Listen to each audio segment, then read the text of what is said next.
Welcome to the finale of Tub Thumpers.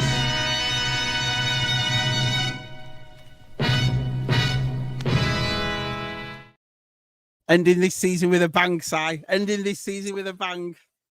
Some say a really more famous book than Tolkien's books. Tonight, we have these two lads on.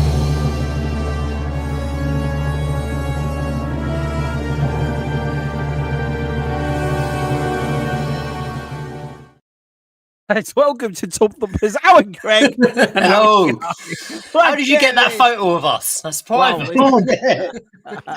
1952 Blackpool Promenade, 1952. I remember that day. And don't worry, Greg. We've got a few more photos to show later on, so it'll be all right. Oh, How are you, boys? How are you? We're very good. Well, I'm very good. Man. Yeah, no, Gianni spoke for both of us. We're good. It's great to see it. Now, I know that you two have just come back from here. So you went, is it Sweden you went to? Yeah, Johnny it's did, Gothenburg. Oh, no, Right. I went this time. But Greg went last year with me, and then I went on my own this time. And is it like the official echo from what the one in England is too? It's the same thing. It's the Scandinavian version of what we have in the UK. Right, okay. Yeah, How was your Swedish then? Was it good or? Oh, Hey, son. Hey, door. Hey. Luckily, Tack så mycket. they do speak a lot of English over there. So Are you trying to say that their English is better than your Swedish? Is that what it is? just about. Yeah. Absolutely brilliant. So was it a good do then? Was it as big as the Echo in England or? It's not as big as Echo, but it's fun. It's like it's hectic because it was on the Saturday, so I got there on the Friday, went straight there, set up, and then the gig was on the Saturday, and then we're out Saturday, and then Sunday I was coming home. So it was all a bit of a whirlwind, but it's just fun because I was seeing people that meeting up with people and all that sort of thing, which is mostly what it's all about, Yeah. Did anybody else go then that you know from People over here? People from Echo that I know from Echo were there and that. So I know a few of them now. So so I wasn't like on my own. As soon as I got there, I was Milan, who arranges the event. He picked us up from the airport and everything like that. So it's all sort of sorted out for you. So We spent a week there last year, didn't we? We were there for a week. Yeah. We did loads of stuff. It was great. It was really good. We were very well looked after as well. I would have gone longer this time, but I just had other things going on. So, Simon, do you not fancy going, or are you still barred from Sweden? Still barred from Sweden for the next 16 years. No, but would you say it's a better event than the one over here, or is it the same? Or I don't think it's not as big, and it's probably I mean, we went last year and we went again this year, and I can see how it's slowly growing.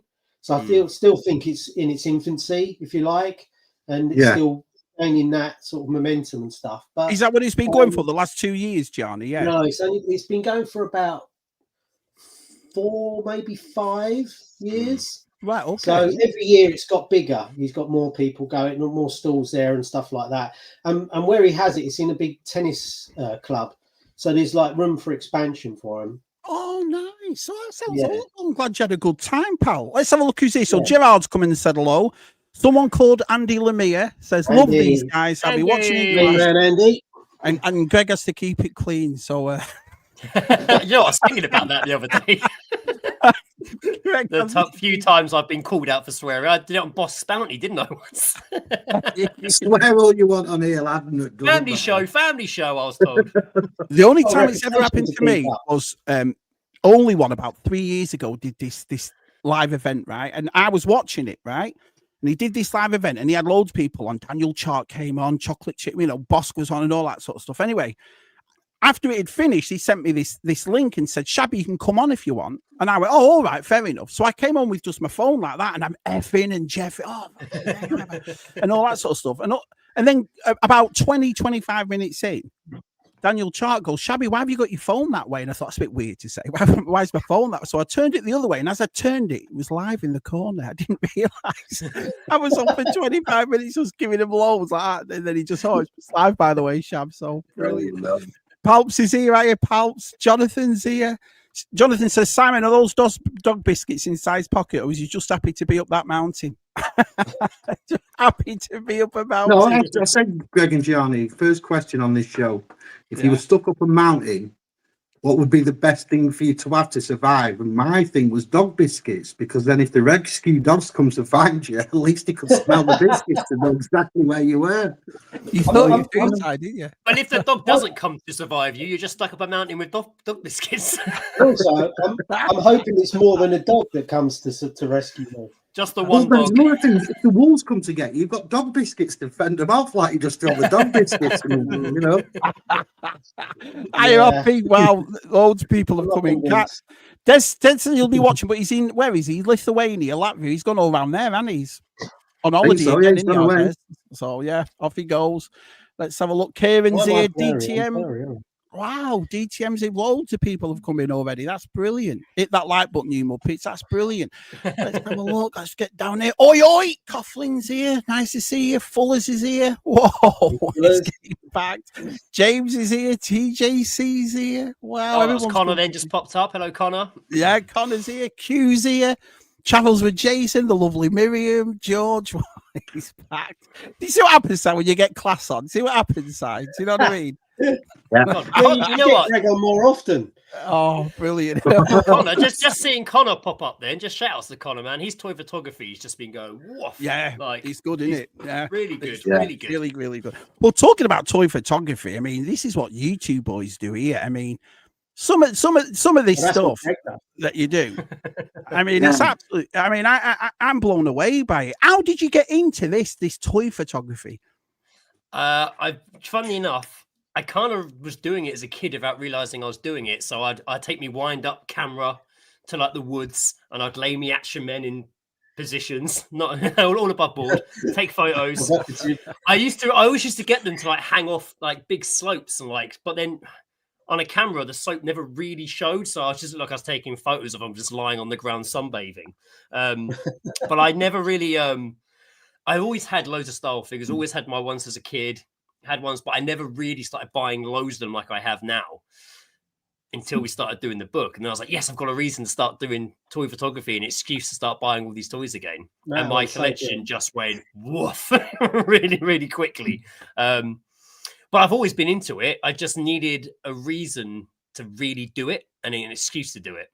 And then when ReadFive came along, that was it. It was the doors are opened, and I was just like, right, I'm doing this now, and that's what I've really threw myself into, and just been loving doing it over the last few years. Yeah, I like the way as well. You add the old Kenner figures in with the new as well, because there's a few. I have no loyalty to any line, and I know it frustrates people, and I do apologize when they ask me, you know, I don't understand what line you collect. I'm like, oh, any I want for photos. My rule is, if I'm buying it, I can only buy it if I'm going to use it in photography. I was going to say, like your buying habits have been dictated by your photography, really, isn't they? 100%. Yeah, that's the only way I can justify buying figures is if I'm using them for toy photography. So did you back that HasLab then? Did you back it? Which one? The new one? I the new one. No. Johnny, no, he didn't. No chance. No. I do have I do You've have got the the ghost. ghost sat on my Yeah. kitchen table right now because it has nowhere to live, and I love it. But it's on my kitchen table, and I love it. Every time I walk in, I just stand there and stare at it for ages. Look at that. Greg would take his camera in the woods. I would take my camera into the woods, Kieran and I sat at still home do. going, hang on a minute. I still do. Ah, brilliant. Look at him. He said, be sure to follow ReadFive Designs on Instagram. Yeah, we've got it right here too. There it is. Look at that. There it is. ReadFive, Facebook, Instagram, Twitter. But it's all under the same banner, I think, isn't it, fellas? Which is ReadFive Yeah. Designs. Yeah. I mean, Absolutely. you have to ask Greg that because I don't have a clue. Has it felt like that though? No, after the years where it's like when me inside do stuff like this. Have you two done it yourselves with Red Fives? Like, you know what your position is, right? You do that and I'll do this, and Yes. is that Pretty much, yeah. I do as I'm asked. We know each other's roles and stuff, and we know what each other's best at, you know. So I know that if we need some stuff photographing, then I know that I can leave it to Greg and whatnot. And any sort of social posts, I just don't get involved with that because I haven't really got a clue. You can tell that by my personal social media that I hardly ever post anything. So, and when I do bearing in mind, post you weren't something, even I'll on get a social message from Greg before telling the me book. off. You weren't even on social media before the book, really, were you? No, that's right. So, look at Johnny. First of all, what social media? Oh well, it's this thing. yeah, What you do. exactly, yeah. Social media malarkey. Kieran says buying toys only for photography. That's science. Right. I don't know whether you've heard this story. It's been going around for a few months now. So Si's got this thing where he's found this 5'4" doll, right? So he comes on to me, he's telling me about this doll. Oh yeah, Shabby, it's this doll and it's this and that. And so I was getting a bit like, hang on a minute. Hang on a minute. 5'4" dolls, it's a bit dodgy. So I said to him, who makes them, Si? So he tells me who makes them. I go onto the site. Before you can get in the site, you have to be 18. I said, Si, this is an action figure, Si. I was watching a show called The Action Figure Zone. It's one of my favourite shows on YouTube because it shows a lot of anime figures and stuff. Right, yeah. And they were showing some anime figures that had been done 5'4", but they were calling them action figures on this show. This is an action figure, but it's 5'4", full exoskeleton. And I was thinking that if he made like either a Chun-Li or a Faye Valentine from Cowboy Bebop, I'd love one sat in a chair in front of my anime collection. But you know what this look like, Gianni? I mentioned 5'4" doll, and all of a sudden I'm shagging this thing every 5 minutes. But lads, that wasn't the case, yeah. So he tells me to go on this site, and this site does everything to tell you, yeah, Si's going to shag this doll. You know what I mean? That's why I don't go there. I just wanted it to just sit cool outside. And if you make the one I want, I think I will just to sit there nice on a like a chair just outside all the anime stuff. Well, it was just so funny. So Si comes on here and he tries his hardest to tell a bunch of lads our age he's not going to shag it, and they were all like, "Si, man, you full of shit." Never going to happen, Si. No. Hi, Nicky. It was the funniest thing ever, and everyone's like, when he's explaining, everyone's like, And they're all going on about it until I showed the Endo Princess Leia one. And then all of a sudden there was a bit of a changing tone in that group. Well, everybody's like, actually, once you tapped into their little niche, that's it. Once I showed that Endo Leia, big difference then all of a sudden. We all thought Si was weird until he showed Princess Leia. And oh, well, it's fine then. Now it's Princess Leia, it's fine. Well, we've got the lovely ReadFive Designs on tonight, and I'm looking forward to this a lot. But let's get to know him a bit more with 10 questions.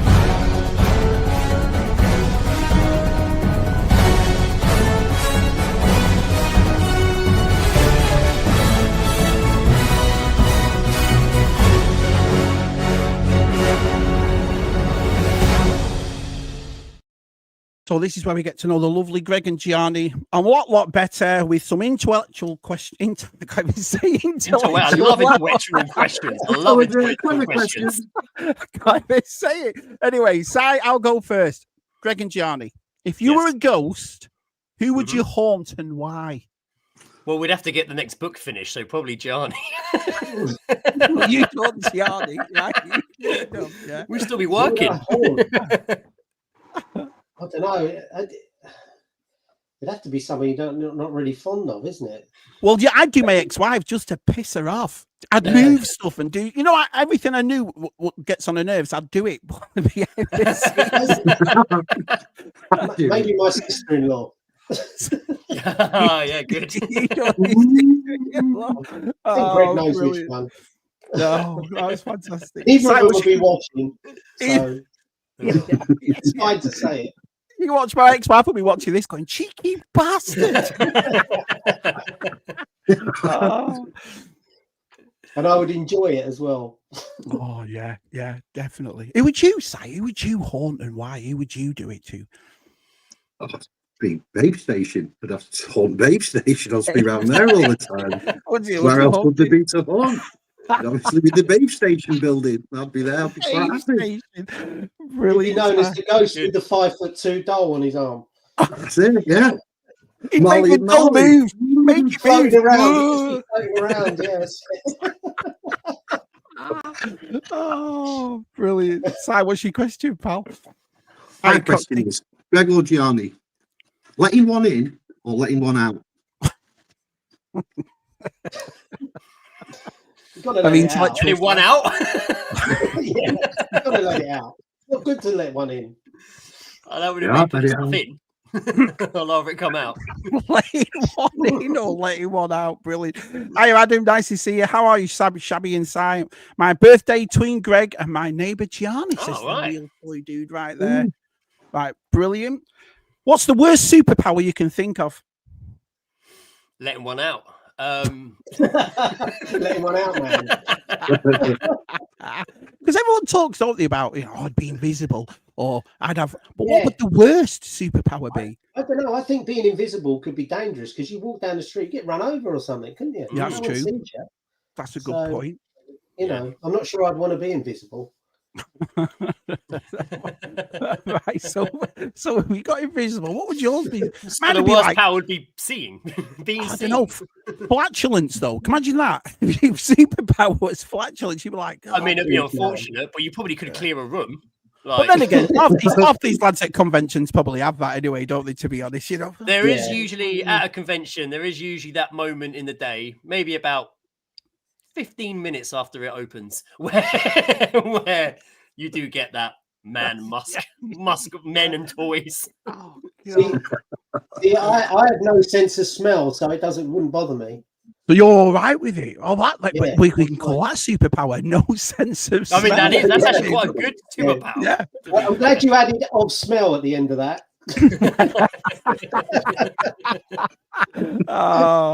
Oh, brilliant. Win said he'd haunt every taxman till he get a full tax rebate. Yeah. Well, could we choose it win, I suppose, yeah. Hi, Martin. Andy Lemay says, is it pronounced ReadFive or ReadFive? You used to get that all the time when you two first started, didn't you? Here they are, ReadFive Designs. Andy knows. It's ReadFive. It's a play on words, but, it got people talking about it, so it did something, didn't it? Oh, yeah. It's people who are still like read, yeah. That's why I like Manga Fandango, because people find it hard to pronounce. When I go on streams and stuff, even though it's weird, a lot of people can't say Manga Fandango. But the moment that you say it, you don't ever forget it. You can say it all the time. Yeah. That's why I think I'll stick with it. Mudhorn Ian says, everything you touch turns to gold. That would be his superpower. But would that be a wasn't that, there's that old story though where he turns his wife whatever into gold by mistake? I don't know, it's dangerous. It's dangerous. Yeah, it's dangerous. You're going to end up lonely. Echo Musk says DTM. The best superpower I can think of is the ability to make anyone shit their pants right. That's good. I actually like that. Or orgasm. Or make them orgasm just by looking at them. I have that power anyway, Greg. I have that power anyway. Just by looking at it. I know you do. I felt it. Gianni, you can wear a reflective jacket. Safety first. But then what's the point? And then Win says about the gold jacket walking around. Floating around. Oh, brilliant. Imagine flushing your toilet and it suddenly changes to gold. Big problems. Well, you've got a point. So what's your next question, pal? It's in the same theme. Greg or Gianni, ghosts or goblins? Oh. Goats or goblins or ghosts or goblins? Ghosts. I was going to go goats. I think ghosts. I don't trust goblins. I'm gonna go goblins for fun because they look cool. Yeah, but they're mischievous. The ones I see look cool anyway. I say ghosts because I've never met a ghost, but I've met a few goblins. So I say ghosts. Yeah, but were they well dressed like the ones that Greg have met, Si? He looks cool. Brilliant. What about you, Johnny? What would be yours? I was ghost. I went ghost. Ghost. I don't trust the goblins. They're too mischievous. Yeah, but all ghosts look the same, don't they? That look like they've ready break. Do you know what I mean? But in blue. Yes. Next question. I don't know. I've not seen one. Would you rather have spaghetti for hair or smell like mayonnaise? Well, I can't smell, so it wouldn't bother me. Right. Yeah, we both haven't got a full head of hair, so it won't bother you though. But say, for example, you were in Sweden, and everyone went, "Oh, mayonnaise." I'll just go along with it. I'll just turn around and go, "Yeah, who's that? Who's that?" If you did though, would you change your name to Hellman? Patty mayonnaise, I'd go. Patty mayonnaise. So you choose mayonnaise. What would you choose, Greg? I think just for the fun of it, I might go spaghetti hair. Why not? Well, you never go hungry. I'd go full like Gabrielle. I have one side down here. It'd be awesome. And when you're stuck up, we are talking spaghetti though. I haven't got like pasta shells or anything on my head. I've got the actual spaghetti, right? Yeah, spaghetti. Yeah. Full Gabrielle. Does that mean you're big spaghetti as well? Yeah, Heinz hoops, just like around the bottom. Hoops is a beard. Yeah, sounds awesome. You know. I'm going for alphabet spaghetti on the chest. Oh, brilliant. Goblins looking cool. Not really watched Fellowship of the Ring recently, says Ian. Jonathan says, ghosts any day of the week. I see enough goblins walking in my door of the shop daily. That's it. I would like photographic. What is that? Photographic vision. Photographic. Thank you. Anything you've seen can be turned into a photo or video. Oh, maybe the flip side of that. Any photo or video I see, I can turn into reality. That might be cool. Yeah, I was going to say, people have got cameras nowadays. They can just take that shot. There you are. What's your next question, Si? My next question is cheese and crackers or crisps and sandwiches? Ooh. Oh, they're both good. I like both of them. See, for me, I always, people buy sweets and stuff and chocolate for movies and stuff, and you're saying, I'd love a cheese board. I would pop loads of cheese and stuff. Cheese board. Like with my own little knife and everything. I've got my port, my cheese, my grapes. Yeah. Does your wife call it a charcuterie though, like my wife? She doesn't just say cheese board, she says charcuterie. Yeah, but that's meats, isn't it? Yeah. So. Oh, sorry, Charlie. Cheese de jour. God, Si makes one book, thinks he's dead posh now. Do you know? Crisps in sandwiches, I'm going to go with. That's what I'd probably I'm going to go for the other. cheese and crackers, I think. But cheese and crackers, I only have that really, and maybe it's a working class thing, Si, since we're kids at Christmas. Like your mum would always get cheese and crackers. I've never done it through the year except for Christmas. I do it a lot. I don't do it. Do you not? I do it, yeah. Crisp butty's nice, though, but you can't do it with the bread over here. I'd have to have Warburtons or something for a crisp. Oh yeah, butty. yeah. Yeah, your bread's like soda-ish, isn't it? It's like sugary. The American bread you got. Yeah. The problem with spaghetti hair is you'll fancy Italian for dinner every night. That will get boring. Not unless I'm the dinner. Not if I'm the dinner, it's not. Can I just point out that these are the weirdest questions? It's informative questions. Now you know. Yeah, you know what I mean? So, questions I'll have you know. Exactly. Yeah. If you ever see Greg Gianni now, you'll go, I know he likes spaghetti, yeah. Greg's eating a sandwich. Are there crisps in it? Yes. This is it. Yeah, exactly. So Win says, crisps and sarnies. DTM says crisps and sarnies. You put your crisps in your sarnie, I do. Yeah. Yeah, sandwich isn't bad, is it? It's a good thing. There you go. Cox is the same as me. Cheese and crackers, but only on Christmas night. That's when we do it. No, I do it all the time. Do you? Yeah. Well, not fair enough. Cheese sandwiches with crisps. That sounds all right. Cheese. Yes. All right. Well, let's add on to that then. Would you add anything else to your crisp sandwiches? Yeah. I know it's bad, but I put pickle on and mayonnaise. No, it's bad, that, isn't it? No, and it would depend on the flavour of the crisp as well. That's a good point. That's a good point. No, I sometimes throw, and it's a bit crazy. Like spicy salsa you dip Doritos in. I sometimes throw that in a cheese sandwich. Oh, really? And then throw some crisps in there. It's good. It's good. Yeah. Chris Sandys can't be beat, says Jonathan. I have to drive these goblins to the shop, so I feel your pain. It's a bus drive. I bet you do see many a goblin. I'm a cheese and crackers person any time of the year, same as Cadbury's cream eggs. All the cream eggs. Okay. Do you get cream eggs all year round then? Because we don't here. We'll get Cadbury's, but only at Easter. So yours has changed too. It's only at Easter. Well, it's not changed. It's always been the same. Like that. You just got to remember being a kid. I thought you could get them all year round. Yeah, you can. Yeah, I thought you could. I can Cadbury's cream egg side, little ones. I can get them here. I can get them around here all year round. I don't see any mini eggs. Get them. Crisp and Sarni's deep fried because Georgie's Scottish. Look at that.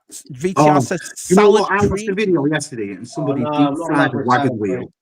A wagon wheel. This guy went into this chippy and he had 2 wagon wheels and they deep fried them and then she put a big dollop of ice cream on both of them. I was like, how can you deep fry a wagon wheel? They put Mars bars as well, don't they? And things like that. So deep fried pizza. Right, I just typed cream egg into Just Eat, and I've got loads of shops that have them. We'll send you some. Should I get one ordered in? Yeah, should I get some ordered in from Waitrose somewhere? One cream egg of Just Eat, please. You watch the minute after this stream, Sal message you, hey Greg, any chance you can send me the address of that one? Oh, yeah, I'll send you the code. Oh, pickled onions on a croissant. Yeah, everyone's loving the it's always onions and stuff and cheese and onion. I like prawn cocktail, I suppose. Something like that. Yeah, lots of people like pickled onion monster-munch, don't they? Yeah, even Adam says you can get them any time of the year as a kid. Brilliant. They are not just available at Easter. It's just shops that start stocking Easter eggs on Boxing Day. What do you think to that? Yeah, maybe, but I see them all the time. I like Jonathan says ham, bit of brown sauce, coleslaw. So a sandwich then, Jono. Oh, potato chips, crisps are good. So a sandwich with crisps. That's magic. I typed cream egg into Google, and I hate to tell you what I came up with. Well, that's a good point. As you all know, I've been gifted with dance. That's my skill. It's a gift. We know that. Well, it's a true story. Yeah. Gifted with dance and long arms. Well, I knew you were going to say the long arm thing. This is where it all came from. Everyone still does that now, and it all came from you making that video with us. I forgot about that video. And then Boss did the same thing with his arms. I forgot about that video. So anyway, I have the skill and the gift of dance. But if you could have a skill, what skill would you want? And that's for all 3 of you. I'd like to be able to play an instrument, which I can't do. And I could learn it, I suppose, but it's just time. I don't know. Si plays his organ very well. I bet he does. So you'd like to play an instrument? It's funny that because our dad's a professional musician. I think that's what put me off. Yeah, usually you can go that way, can't it? Yeah. Yeah. So all right, I'm a professional musician. But what would your instrument of choice be, Gianni? I think maybe a guitar. Like if you could just pick up a guitar and play anything, I'd love to be able to do that. Guitar, right? Yeah. What would you? I do know some of those people that can just play any instrument they pick up. It is very frustrating to watch. What would be? They always pull it out at bonfires. Goodbye. Don't play Wonderwall. I'm leaving if you play Wonderwall. Oh my god, what would my skill be? Coxie said size is magic. That's true. Size is magic, yeah. Yeah. I've seen it all. Skill that's what I think of magic. I don't know.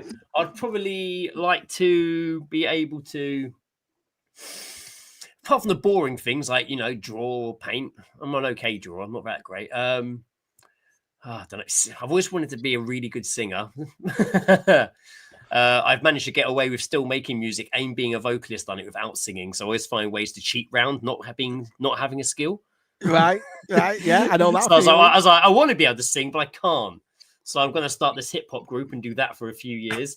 Now I've done that for 10 plus years and retired. Now I'm going to start doing synth music and go down that route. So I do find ways to get around not having a skill. You've thought about this before, Greg. You've thought about this. I'm listing all the things that I'm not good at and find ways to get around it and cheat. I would like to be one of those people that can remember things like stats and off the top of their head. I can't. I'm really bad at stuff like that. I'd like to have a really good memory to remember stats, to learn a new language, or like that. I think my skill I'd like to be would be a memory skill, so I could learn new languages and things like that, and actually keep it up here. I tried to learn Italian once when I was going out running. Yeah. I used to listen to it when going out running, and I was like, "This is easy. I'm going to nail this." But you get back from your run and forgotten everything you've heard. I'd like to be like the best footballer ever. Do you know what I mean? Ever. Like the skill of being the greatest player that's ever played for Everton. Do you know what I mean? And then young kids. No, right? You're all doing that with just the greatest player in Everton. They'd have to tell you, wouldn't they? No, I'd stay forever. Yeah. I'd say to him, just give me a contract for 10 grand a week. I'll stay forever. And then young kids would inspire to be me and play for Everton. They'd be like, oh. You know what I mean? They'd be like, that's the greatest player in the world. It plays for the greatest team in the world. You've got to try and keep it realistic, though.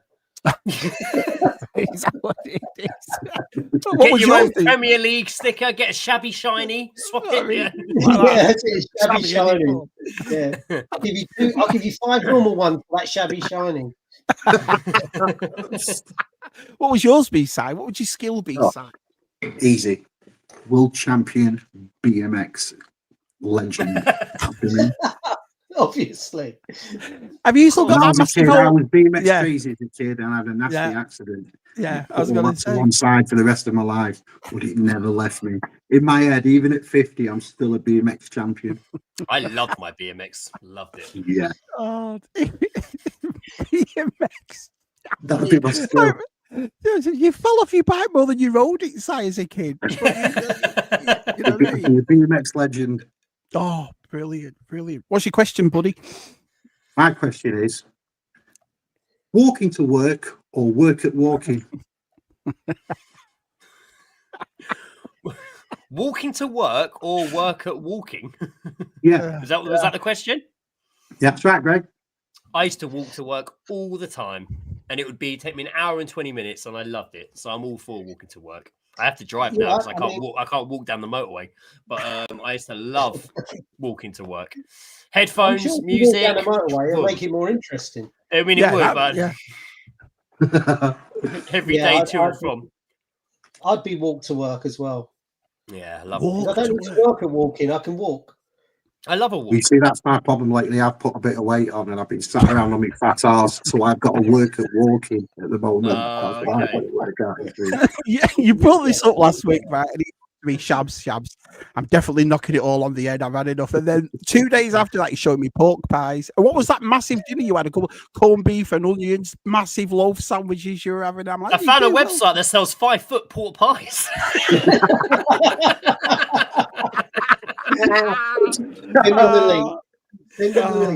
Oh, 18 brilliant. to enter. My last question is, if you could have a song to play every time you walked into a room, what would that song be?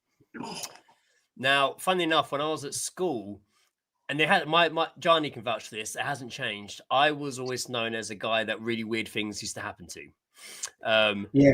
And they, to the point, I'd always get myself in weird situations. Like what? Give us an example. God, I can't try. What about on the boat? What about on the boat? I've told that story before. When I was on a boat and I watched a man. I was on a boat. I think we were going to cross Lake Como, and I'm walking up the side of this boat, and someone's ahead of me, and I can see this guy acting a bit shifty on top of the stairs. And I'm like, oh well, leave him to it.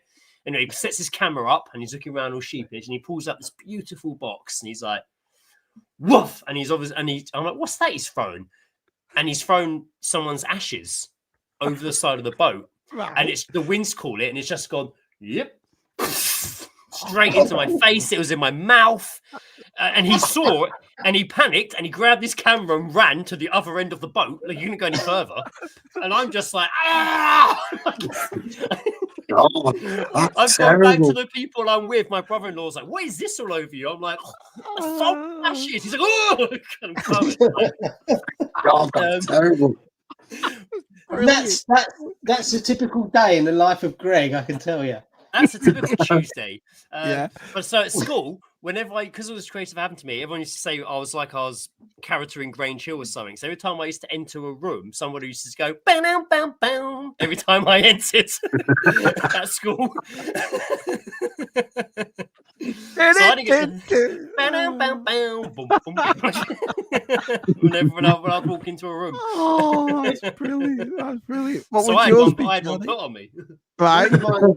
Mine would be something like, I wish I was a little bit taller. You know, that's I was a baller. I think, yeah, that probably sums it Every up. time you walked in. Oh, brilliant. What would yours be, Sam? What would you could walk in? What would your song be? God knows. Midnight Toker. Yeah. Don't know. God It's midnight knows. somewhere. Oh, brilliant. Brilliant. Oh, I'm with Dave. I wish I could pick up languages easily and know about 5 different ones. It would be so useful. Shabby spoiled that by saying Everton. Jealous. VTR says, "What? My son is better than every Everton player when he was 5. Charming. I learned more German from Commando comics than I did in 2 years of French." I mean, that makes sense. There you They're go. not in French, like, a lot of German in French class, are you? Shabby playing for Everton would be a great recruitment. That's what I mean, because 2 lads would say, "Shabby's the greatest player on earth." Who did he play for? Everton. Who were they? And they go, exactly. There you go. Exactly. Hi, Delvian. Nice to see you. I had a grifter as a kid. It was a 10-ton BMX. Was it heavy? Can't remember that. I remember I wanted a Spectrum and you got a BMX for Christmas and I kicked off, so I got a BMX as well. Yeah. I do remember that. And a BMX. Yeah. So I was really wanting this Spectrum, so I got it. And then I saw Si on his bike and I thought, I want one of them now. So my mum got me one of them. I had a So Binks black and gold Rally Burner. Oh, I love that bike. That was a Ferrari to me when I was a kid. That bike was everything. Oh, Yeah, Loved it. I did too. Hit Yeah. Bizzle, my BMX, and great. Oh, spin the bars around everything. I loved it.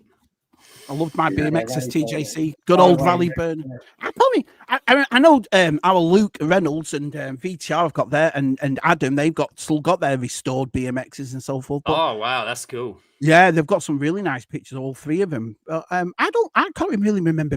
Can you remember BMX like the one you wanted, lads? Like I can't really. It's easy to Still say do Rally now. Burner, but I can't remember what it looked like. Do you? I remember Mongooses was the one. It was one. Oh of the yeah. That was the one. That was the one. Yeah. That was, yeah.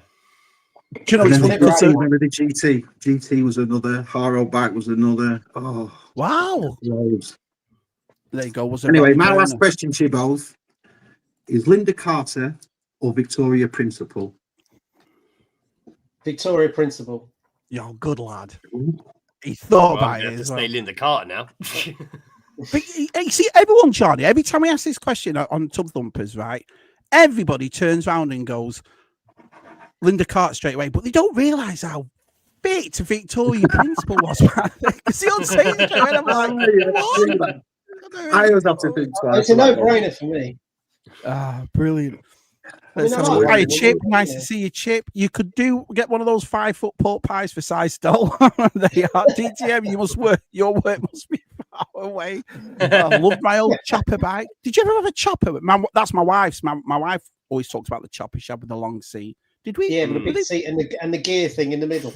That's it. The gear thing in the Yeah. middle. Yeah. I used to don't know work if you in did it. I used to work in a skate shop, and our warehouse was probably to walk. It would be 15 minutes. So the owner bought a bunch of choppers. So if you needed to take paperwork or clothing or anything from the shop to the warehouse, you used to just jump on a chopper and just ride through town. It was awesome. It was so cool. That was like our official work vehicles was choppers, BMX choppers. It was awesome. It was so good. I'm from Blackpool, man. I'd look like the Hovis bike.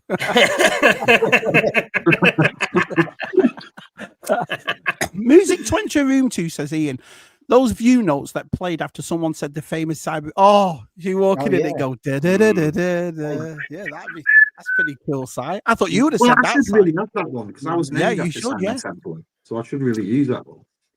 My theme would be the opening credits to the streets of San Francisco. Cheers, pals. Thought about that one. I think this is brilliant. I think Hello. my Yeah, music yeah, would be hello, but You it mean you're sounds looking stupid. for? Actually, if you hear it, hello. No, because that would drive you mad after a while, wouldn't it? You don't want to go in rooms because you'd be sick of Yeah, hearing you it. wouldn't. You'd be too scared to enter rooms. Like, have I heard Yeah. that song again? I'm going to explode. Yeah. Says Yeah, Vader's that'd be a good theme. one. That's funny. What though, if 'cause you none could of us get picked that something? one. Oh God, Yeah, going in and out. Vader's theme or the Emperor's theme? Ooh, Emperor's would be pretty. I don't know. The Imperial March. Is that what you mean? The Imperial March. Yeah, I think, yeah. You have to be a slow walk into the room. On one of my school reports, it says George doesn't cause trouble; it follows him. That sounds like something from Cobra, that doesn't it? Or Yeah. blood. That's a bit like Greg. Greg's a bit That's like true. that.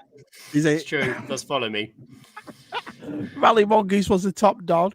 Oh, brilliant! Everyone's saying it. Linda Carter every time. You see, you say that, but you didn't think about it. Ian. If you think about it, Shabby's entrance music would be "I wish my hair would stop changing color." I don't know that song. I couldn't do the jumps that other kids did. The grifter weighed a ton. Grifter, was Yeah, it? the Griffin was a big old lump, wasn't it? Yeah. Yeah. So you go looking for trouble? No, it seems to be pretty much where I am. Is that a song? The whistle from Fistful of Dollars. They are. Yeah. The whistle from Fistful of Dollars. Well, there you are. I think what do you reckon, Si? I think we've got to know the lads a bit better, haven't we? A little bit. More to Yeah. come. Little bit. Yeah. All the More important stuff. evidence. Yeah. Well, talking about this as well, let's see what Scooby's last tiki tidbit of the season is. Here we go. In the tiki room, in the tiki room, all the birds sing word and the flowers croon. In the tiki room, welcome to our tropical hideaway, you lucky people, you. Well, aloha once again. We're coming from the, would you call it the leaky room? That's right, we're in the toity. We're in the loo. And even this is getting themed out. Check it out. It's going full on Disney Adventureland. Let me show you this door that Shabby did for us. This thing is awesome. Amazing artwork. We've also got pieces from the Poly in that picture, in the mirror, kind of Jungle Cruise-esque light fixtures up there. But like we've talked about, all good tiki bars are a work in progress, so this is still coming along. There's lots more to cram in here. I hope you've enjoyed this series, because I know I have. Let's go have a rum drink, shall we? So this. He's got his tiki I've cup. got loads of them. Oh, I've got a bunch on let's my shelf. let's have a look here. There you are. Look at this. Nice segue there. Oh, Oh, campaign one. That's pretty cool. Yeah, I've got a few. I've got IG over there. I've got Mandalorian, Boba Fett, Grogu up there. Yeah, every week Scooby's been sending us his tiki tidbits, and this week is about his loo. So we all know Yeah, Well, nice. Nice. his bar's looking absolutely brilliant. So it's fantastic what he's done. Here we go. Toilet and Adventureland should never be used in the same sense as well. Vic Chan says, does anyone remember the Rally Vector, the computerized bike? Oh With yeah, the- yeah. Like a I don't- calculator on the middle of it. What did it do? What's I my never next saw subject? one. I Never remember mind. pictures of it. Did some. It's like a B-rate street hawk, wasn't it? Like a street hawk for your bike. I don't remember. So you, No, I right, don't. I don't No, I remember don't. them. you'd have to put a code in to ride it or something. Yeah, How did it? no, there was a. Remember, it was like a looked like a car. It was like had a frame, like a plastic frame that was all square shaped. It was on your bike, and then in the middle bit was it for your? I can't remember what it was for. Was it for your gears? But I remember the think so. I computerized bit. remember They were just push buttons, but they were like. I remember that bike. I remember seeing it on, like Tomorrow's World or something. There you go. Coxie says he remembers that bike. A friend over the road had one. It was what Yeah. plastic with a computer panel on the cross, white plastic with a computer panel on it. Yeah. Plastic computer panel. Well, there you are then. So we've seen Tiki Tidbits. Now, Si, let's go for your final question of the week. Oh.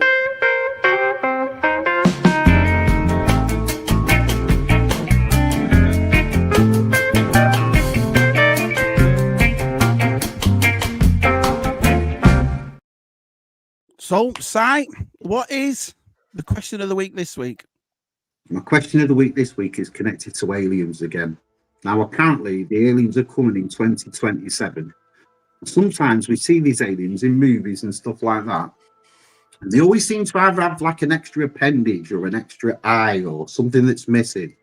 So my question this week is that if you were like the aliens and had your extra appendage, which appendage would you have?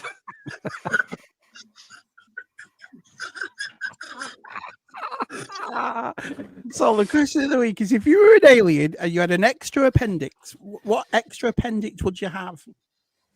I mean, you could play it safe and just say an extra toe or an extra finger, but that'd be boring, wouldn't it? Yeah. Maybe extra arms? Oh, I knew it. I wonder if Yeah, an extra yeah, eye would yeah, do yeah. you any good. If you had like a third eye, like an extra eye, Yeah, it's Yeah, all other depends what things. its use was. If it could see into the future or something like that. Yeah. I might go Men in Black 2, like and have the second head that comes out behind me. Just But then came- again, if you had back that me up. option, and somebody did say to you, we'll give you a third eye that can make you see in the future, would you accept that? Or would you say, I don't know. It's "Oh, dangerous. I'd rather not"? Dangerous. It's dangerous. Yeah, Yeah, it's a, I that's I think I'd like to have a dangerous look. thing. Depends You how could far go you for can see. eyes in the back of your head. Extra eyes in the back of your head. That would be good. Bit of see the past, but not the future. I don't think I'll have a Joe look. Yeah. at my Jenkins says, future. I'll give you a clue. I would use it as a lasso. What? Really long nipple? That's weird, man. VTL says, funny enough, just the other day I was having an extra hand would be handy. Oh. Hello. I'd have an extra nose because mine's not quite big enough. The things I'd be able to smell. So yeah, that's not bad. Oh, there you go. That could be yours, Johnny, eh? An Yeah. extra night, Second extra fucking nose. at the back Yeah, of your head. there you go. What about that? What Johnny said. There you go. He's talking about you behind me. But Ew. then again, like, if you've got extra arms, that means there's more jobs to do, isn't there? There's more That's work true. for you to do. People will be having you, because you've got like 4 arms, be like, don't sit around, you lazy bastard. You've got Oh, lots. Yeah. Brilliant, 4 brilliant. arms. Doing everything. An extra wiener so you could dual wield your lightsaber. Okay, well, that's your Saturday night sorted, isn't it, pal? No Yeah. problem there. And DJC says the Vector had a digital download with its 2 monitors and a clock, Right, a built-in cool, so AM that's radio, something. and a sound-generated pre-programmed effects. I don't know Nice. what would I have? I'd have an extra leg Oh. because you could Why? run faster. Because say, for example, right, have the aliens come here? Is that what you're saying? They've come here and they've got No, extra. you just, some have different appendages and different things, like 3 eyes or 10 eyes and 20 fingers and stuff. What would you have if you had you would like, what would you have? I think I'd have 2 3 noses? legs. Think how fast you could run with 3 legs. Is that going to make you run faster? That's what I'm thinking. Because I think one it might- leg it not might- keep it dragging might- behind. Hinders you a bit. All right, I'd have 10 legs. There we go. That's more like it. That's what I'm talking about. It's more weight to carry. Oh, brilliant. Kieran would have an extra pair of arms, but don't ask. No. Quinn said if he was an alien, he'd have extra 2 appendages, like wings on either side of his body so he could fly. What do you think to that? Yeah. Why not? You're going to struggle with clothing now, aren't you? Go enthusiasm as well. What would you have, Si? God knows. Probably, that's no idea. You asked that So you've asked the question. question, but you've not even thought about it. Oh, Probably, I don't know. Would you like? I'd probably like gills, so I could go Oh. swimming and shit, and then stay underwater for ages. Swim and stuff. underwater. Swimming ain't Yeah. shit. Oh, Yeah, I like gills. I think. brilliant. You're But then going again, if you were you're given just gills going or- Kevin Costner with it. I see. Okay. Which one would you take if you were given wings or you were given gills? So you could Yeah. get gills to check out every ocean in the sea, or giving wings to fly anywhere you wanted. Which one would you have? Fly. I think I'd have gills because we know what's up there, but we don't know what's down there. Yeah, but you wouldn't be able to see How the deep goal. can you go? Yeah, exactly. Well, I'd Have have you got any gills, so it'd be like, oh yeah, because it's a compression. Yeah. I'd have gills, but I can't get decompressed either. I can, that's it, and go right down as far as I want. Jonathan's There's a thought loophole. We found a loophole. yeah, I'd be the terror of all those you can eat places. It's him again. Imagine having an extra ass, then you could talk in stereo. Hey. Absolutely brilliant. Yeah, but with one flying, you could get about places dead. That's what I mean. It's not really much to do in the ocean, is there? Oh, reef. Oh, whale. Do you know what I mean? You know, don't fly. You can go anywhere, do anything. You're like David Attenborough. I was. I've shut my eyes. I was like it then. Oh, reef. Oh, a floating turd. If I had wings, I would have voiced Eastern Europe. They shoot down anything. Well, there's except for there. In reality, though, I'd prefer a replacement leg for when my original leg gets knackered in age. Well, that's Just a Thanks, Win. thanks for that, Win. Anyway, ReadFive Designs, you're very, very famous for one thing. Really, really famous. But apart from doing the Shabby Geek logo up there, you're also famous for this. Yes. These are all your pieces that obviously I've generously got over the days and over the years, and I just love all this stuff. I just think you're both so talented and so well done. But now that you know, obviously you're going into the second book and so forth. How, when you look back at this sort of stuff, your posters and your book and so forth, how does it make you? It must make you feel like, yeah, we did it. This makes us mega proud. every time. I think we're proud. Yeah, we're very proud Every of time. what we achieved, especially knowing what went into it. You know, I think that's. I think there's sort of it goes through stages. So you sort of you start the job, if you like, and then you get people giving you support, which encourages you to carry on doing it. Yeah, and then you do it and get it out there, and you get great feedback from people. And I think, you know, we can only be proud of that. You know. Oh, Yeah. I honestly, I've been a massive fan since the beginning and so forth. I just love your work and I love the way you did it, and you know, and it's really, really nice because obviously you know do you think obviously doing the next book now, which we will talk about later on, that all the experience you've learned from this has it made it a lot easier this time round? Elements of it, definitely. Yeah, definitely things that we've learned, and we, you know, some things we learned the hard way because of the nature of not doing something on this scale before. But yeah, there's definitely things that we've learned that we'll be taking into the second book. You know. Yeah. Absolutely brilliant. So how's the second book coming along? How are you doing it? Yeah, I mean, It's all finished. I wish. We're done, Shabs. We're done. All right. Okay. In an ideal world, I'd like to get it done for Star Wars Celebration 2027, which will be about March, April 2027. That's the LA one. Are you going to that one? That would be the idea, that we would go there.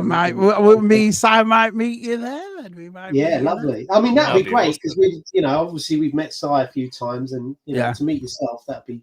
Yeah, fantastic. Si was saying to us, for me, Si are 50 in a month, but Si said, let's hold it off and let's do LA, and do you know what I mean? We'll go all out there. So I said to Si, yeah, why not? Well, you know, we'll do that. So yeah, I'm a definitely. Awesome. I've never been to a celebration, so you know. London was our first one, which was, when was that? So then we went to Japan this year, which was amazing. Yeah. But either way, we'll go to LA whether we achieve our targets or not. But that's the idea, is that I want to get the book ready for there and hopefully launch it there. And there's a little bit of a, even though we put ourselves under our own pressure, there's a little bit less pressure this time. So obviously the first book, we had obviously done a Kickstarter, so people had already bought into it. And then we still had to work on the book. So that was a lot of pressure. And it's quite mad to think, like chatting to you guys, like sitting on live streams with you, Shabby, like, you know, a year or 2 years before their book even was finished and out, you know, and now we're that far past the book coming out, and it's nice to be sat here chatting to you again. Like, it's literally been along for the whole journey, which is insane, which is quite mad when you really think about it.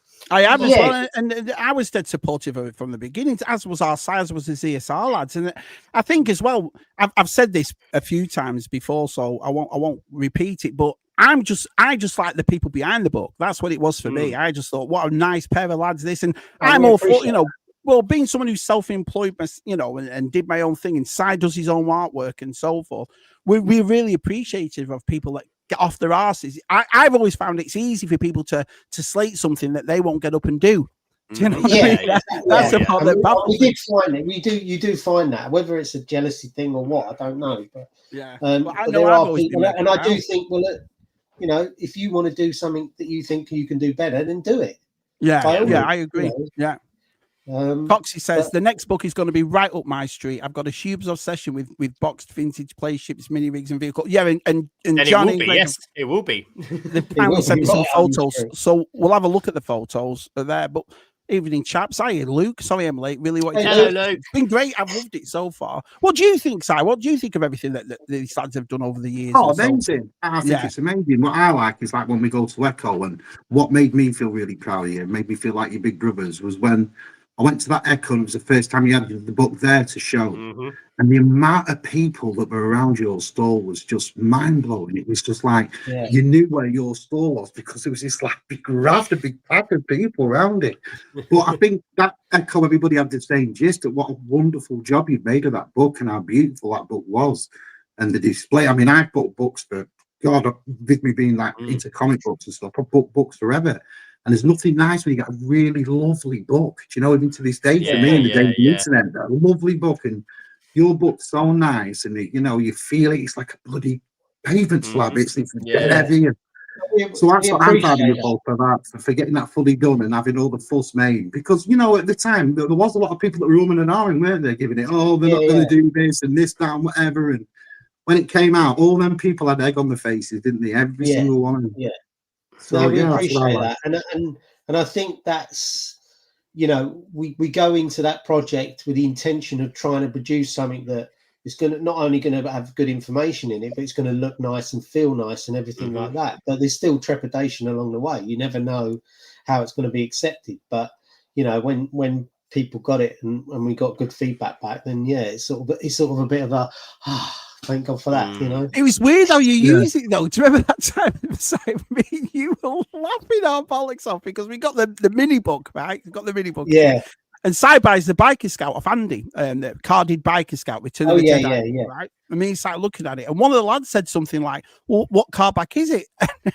It's like a light went off. It's how we can sort this Hang out. on a minute. We did as well. We know it's a 65A. Do you know what I mean? We were like, no way. You know what? Yeah. One of my favourite moments in regards to the book was at Echo at Sweden last year. And I think it was quite near the end. We were kind of packing up and stuff, but I went for a quick last wander around. And a guy stopped me and was just saying, "Oh, you did the book, yeah?" I'm like, "Yeah." He's like, "Oh, great, perfect." And he picked up the spear off someone's table and was like, "Is this Wicket's spear?" Right. He's like, "It doesn't seem right to me." And I was like, "Well, let's consult the book." And we did. We ran back to the store. Yeah. We got the book open, got to the armory, laid it, because it's all actual size in the book, laid it over it, and we were like, "Yeah, that's the one. It's legit." Looked at all the bits. That's the one. He's like, "Great, I'm going to go back and buy the figure." And he ran back and bought it. But there was like three of us, like running from one side of the convention to our stall with this spear. The guys let us go check in the book, like, "Run, go check the book." And it was the first time I'd really seen it be used, you know, for what it was meant to be used for. And that's the thing, and going back and forth, it was awesome to be part of that. Yeah, It was weird when me and Si. Let's go. It was weird when me and Si did it with that Biker Scout. So it's like we'd had that book for about a year, but it just dawned on us. Oh yeah, that's what it's for. yeah. That's what we use it for. Brilliant. Luke says the first book is a Bible. It's still completely epic just to look at. Never mind, once you get inside it, no matter how much knowledge of Star Wars toys you have, you always learn something from the book. And I completely agree with that. Thanks, completely appreciate that. Yeah, look at it. All the lads are saying it. What just Luke said. But yeah, it's like I said. So I always feel proud. My favorite, I've told you this before, and I've said it a few times. My favorite part of that book is the back of it. I know you've done all that work. It's getting to the end. God, that's finished with. Yeah. What I mean is, I look at the back of the book and I see all the names, and it's a lovely bit. It's a lovely memory. That it's a lovely memory for all of us that we've been there since the beginning, and we can see. There's Andy, there's Scoobs, there's you know what I mean, and like this is brilliant. That's my favorite part of that book. What you say? Andy says, "I absolutely love Volume 1, but I still like asking Gianni questions over looking them up." Yes, he does. I don't always have the answers. That's the trouble. I don't always have the answers, and that's why I wrote a book, because I can't remember anything. So it's put down in a book. People don't seem to realise. They think you know things off the top of your head. Oh, You do get that a lot. Yeah, you do get Yeah. stopped and asked questions like you think you're going to like about the spear. Like they think I'm going to know off the top of my head. Yeah, no. Yeah, it's like Jonathan saying, "I'm sure the spear seller wasn't at all concerned when all three of you guys." We're back in a minute with your merchandise. Iron Dario, Iron Biker. Well, honestly, I'm made up and I'm dead proud. And like I say, it's nice that because we don't speak to each other that often. You know, everyone's busy and everyone's this, but to have you lads on with me inside. Oh, I love it to pieces. So yeah, if we can meet up in LA, oh man, that'd be amazing. To meet you, Shabby, would be amazing. Oh, that'd be amazing to meet you. I've met all the other guys, the ZSR guys, so I've met all the others, and it's only you, Shabby, that I haven't met in person. Yeah, so, no. That'd be great. I'd really love that, awesome. honestly. Oh, absolutely brilliant. Well, we got to know a bit about the book, and we will go back to part 2 of the book as well. But as Si said, and as you all know, that you know we've known each other for a few years now, and so forth. So, Si, you scoured the internet this week, right? Yeah, scoured the internet again. Looked at some old pictures that I found of us all that we've done over the years and stuff. Oh yeah. So just show the gallery. It's going to bring back some memories, isn't it? So get your tissues out, Greg Gianni, and Si. Here's a look back. It'll be totes emotion. To cry or well, yeah, what sort of pictures? yeah. Oh, brilliant. Here we go.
I remember all of those. I remember every day. I remember all of those. I remember that day we all got sent to prison for being ninjas. Yeah, that was good. They were all sailors, and I wore a sailor hat over the hat I was really wearing. Yeah, classic Greg. What did you go to prison for? Stealing spears at conventions? Listen, if I had to share a prison cell with any people, they would be the people. Yeah, that would be good.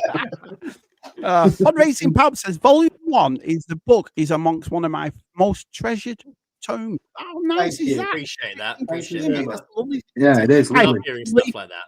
Super fans here, good old 5G Lee. But anyway, we're here to show Tubbs to see what you've got. Shocker, eh? Now, I'm just going to start with you, Greg. You sent me some pictures. Now, I was surprised by this, Greg, when you sent this, because I would never have assumed this. I think when you look at you guys, when you just $5 I sent you, isn't it? You do, don't you? Automatically think, oh, it's Star Wars. But honestly, Si, wait till you see this. So this is the sort of stuff that Greg sent, and it's right here. So what's this, Greg? Ooh. Yeah, I've just got that on my shelf up there. It's from Godzilla, Space Godzilla. It's one of the big robots they build to fight. It's awesome. It's so cool. And I've got it right here. Okay. On the screen. Oh, there you go. Let me just make you bigger. Yeah, in it. it's so bloody cool. It's so cool. And this, it all opens up, and then it takes off. it transforms. It's got loads of bits, and it comes apart, and the head comes off. And you put it that way, and it's really cool. Yeah, love it. Yeah, it's really, really awesome. Yeah, my Godzilla thing was one of those ones where, alongside Star Wars, I've always a massive Godzilla fan as a kid. Oh, that, by the way, that's my Star Wars figure collection. All those the top tub is literally, I took it very literally when you said Tub Thumpers. The top tub is all my Godzilla stuff that I've only actually committed to buying since February. And all the tubs beneath it are my Star Wars figures, all separated into films, TV shows, like eras, like all the way down. And so when you're doing the photography, then Greg, you'll know which tub to go. So you'll get an idea and inspiration. Go, oh, I'll go through that tub. I know what. Right. Okay. Yeah. No, I can take the tub out, take it down. Yeah. And that big 80 next to it, that was Gianni gave me that one. That's there. And all the other stuff picked up from it. But I've got more figures. I can see there's a shelf above there, figures on it. I've got a shelf in my kitchen with loads of Star Wars figures on it. All my shelves behind me. You can probably see my R5 collection slightly here. I've got quite a few dotted around. But what's all the medals for? Oh, they were running. They were like marathons, half marathons and stuff I'd done back in the day. Yeah. But you're a big Godzilla. So where did the Godzilla thing come from? So Godzilla was something I loved as a kid. I again liked much like Star Wars. My love for Star Wars came from my mum because when she was pregnant with me, basically her job before she had me was she was in charge of the toy department in a place called Ely's in Wimbledon, not far from here, and she was in charge of all the Star Wars toys. That was her job. So I was born into this world of Star Wars toys. I had Star Wars toys I was playing before I even saw the films, but also me and Mum will just show me a lot of old Godzilla films. So we used to sit down and watch a lot of Godzilla together when I was a kid as well. But much like it, once I started doing ReadFive and started buying Star Wars figures, do toy photography, I was always putting off Godzilla. I was like, I can't go down the Godzilla route, stick to Star Wars. And then this year I was like, you know what? I've been putting it off long enough. I went out, bought a Godzilla figure, and then since then it's gone a bit crazy, to be fair. I've got quite a lot. Brilliant. I love that picture. That picture. Oh, yeah. I've got quite a few. So all my shelves behind me, I've got quite a big mix around. I don't have turtles. I've only got quite a small collection, but I do love those Joy Toy turtle figures. They're really, really awesome. Yeah. Look at these. So obviously your photography is with all your Godzilla stuff too. Yes, I do a lot of that. I post that on my personal Instagram. Yeah, I do a lot of Godzilla toy photography as well. Yeah, the Monster Art ones are really cool. My little boy, my youngest, he's a massive on Godzilla, but he loves the old school. He loves the 60s. Yeah, I love the old school. Yeah. He absolutely loves them. Yeah, I'm not really a mass. I had to obviously watch the American ones, the newer ones, and I do quite like them, and I do like Take on Kong. But for my photography, I'm very much older ones. I mean, Space Godzilla obviously was like 94 or something. It's not that old, but it is still. Stands out. Yeah, I love all these. I love doing. So that's one you've just shown, isn't it, as well? There. Yeah. That was some of and that little plane next to it is a Ring Raider. Do you remember Ring Raiders? Mm-hmm. I bought a bunch of those a couple of years ago off Vinted, and I've been using those in my Godzilla pictures as well of late. Brilliant! Look at that. Yeah, that is. I love those figures. They're really cool figures. Si, did you ever get into Godzilla, Si? No, I mean, don't get me wrong. I like all the Godzilla movies and stuff, basically because I love the Japanese culture and everything. But it's something that I never got into. I remember seeing one a couple of years back, and I think it was the Mecha Godzilla, like a robot one. Oh, right, yeah. I did like that a lot. But it's, I don't know. I think when you collect so many things, your head's always in your collection, and sometimes it's hard to come out of that space and think of other stuff. Yeah, that's my Godzilla tub. It's overflowing now. I've got more in there since I took those pictures. What's your little girl like for these sort of toys? Does she just, it's like I say, out of my 4 children, Lucy, my little girl was one who loved all the He-Man figures and that kind of. But she got very interested when I was obviously during lockdown. She was at home a lot when my kitchen turned into a photo studio for the first book. So she became very aware of who was who. The figures. She plays with my Falcon, like it's up in her room. my childhood Millennium Falcon. That's in her room. She's getting a bit older. She's now getting more into like Adam's Family and stuff like that. But yeah, she still loves it all. Like, she's still very keen, and still, if we go to the shop, she'll be like, "Daddy, there's a Godzilla over here!" Like, she'll shout if she finds something. And I bring her to the local toy fairs around here, Sandown Toy Fair. I always take her with me, and we know what we're looking for. We walk. She loves it, doesn't she? Oh, she does love it. Yeah, she really loves it. That's awesome, man. Yeah, Rob's retro. I don't really know Rob. He brought his little boy to Joe Fest this past year. Yeah, he was only 8, and he absolutely loved it. You know what I mean? Yeah, my girl, kid. Indiana's 7, so she'll be 8 in October next month. Yeah, wow. It was great. He was banging to his Transformers, bless him and so forth. But this is what you two do. So when I knew this is a question for you, Si, as well. When you go to these conventions, and obviously you're there with your book, or you're there, do you look for other things besides Star Wars? Because I know you just stick with Star Wars, don't you, Gianni? I know your hot toys. Not necessarily, no. I mean, I've got one of my things is I've got a little thing for the Warrior, the Ultimate Warrior. Yeah. So I've got quite a few figures that I tend to collect most of the figures that come out of him, and I've even got a 2-up of one of the old Hasbro. So yeah, that's a crack at that. Yeah. So yeah, I'm a bit don't everybody seems to look Ultimate Warrior is the first to go. When I go to that toy fair and I see anything vintage and it's Ultimate Warrior, it seems to be 3 times the price of any other wrestler. Yeah, it's quite an odd brand, aren't they? Toyetic, I think. He's appealing in terms of its look and everything like that. So the old school wrestling, though, because I remember I haven't watched it for years, but I remember sitting in here once, and you know when YouTube does that auto thing, and it went on to the 91 or 92 Royal Rumble, and I watched all of it, and I thought, oh man, he brought back so many memories, old lads, Big Boss Man and British Bulldog. I only watched it. I mean, he was in it for I don't know, maybe 4 or 5 years, but I sort of watched it when he sort of started. So I probably only watched it for 2 or 3 years, because then he'd left and I just wasn't interested anymore. I was just sort of a mark for the Warrior, really. Would you think we were kids back then that they were like superheroes, weren't these big Americans? Yeah, that's right. It's like a real superhero, yeah, they were, weren't they? They were and then in the early 2000s, I sort of like was sort of following him online and stuff like that. And then he was putting a website together, so I just contacted him and said, "Look, I can help you with some images and stuff like that." And I ended up doing some work for him in the early 2000s. Wow! And then he came over to a show in London Excel, and I went out and I met him there, and he remembered me from. This was before I'd done work for him, so I'd done some custom figures and stuff. And I'd sent them over to him, and I'd sent him some pictures, and he was sort of commenting complimentary on the work that I'd done on them.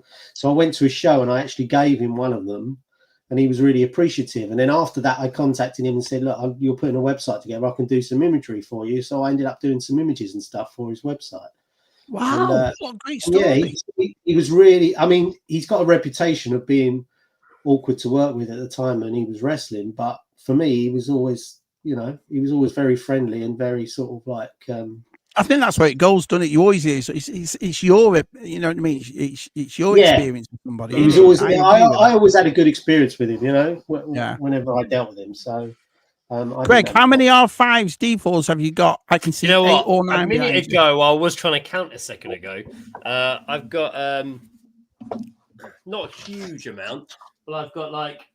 If I just go here, this is just in my living room. But I've got like my childhood one. That's the one I grew up with. That's the one I have since my whole life since I was a kid. And then I've got I just pick them up at conventions. This is the red bar one that's in the book. Wow, that is.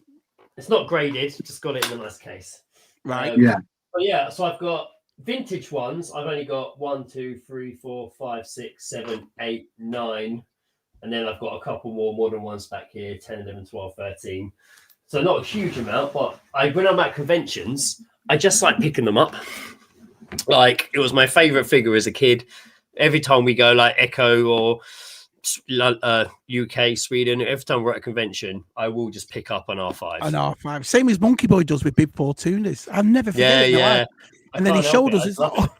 hundreds of big 4 tuners. Yeah, I do love it. On that note of Greg and his Red 5, what I've got here is something that Greg's going to add to his collection. Yes. So what we've done here is we've taken figures that we used to photograph in the book. We've got surplus figures, so we're going to package them up with a certificate of authenticity. No way. And then you'll be able to purchase these. We're figuring out how we're going to do it yet, but so these are the ones that you actually photographed for the book. They're from the book. Yeah. No way. It will show you the page that it's from, but also there's a QR code on there. And if you scan the QR code, it will show you online where the page is that it come from. Mm-hmm. So no way. Yeah, we've got a bunch of these. So there's that one will be Greg's because he loves our file. So how many of these do you actually have then? Surplus figures? Do you have tons of them? Because obviously you can see Gianni's behind him. We've got about 30 of them at the moment. Yeah. So you can see Gianni's behind him in his display case. So a lot of those loose figures are the ones that we used for the book, for the loose figure photos. There you go. So a lot of that's Gianni's personal collection. So I had that in my house pretty much for most of lockdown. It was terrifying. But Gianni's loose figures we used for the book. But obviously we had to buy ones that Gianni didn't have, like variations and what have you. So we ended up buying figures that we needed.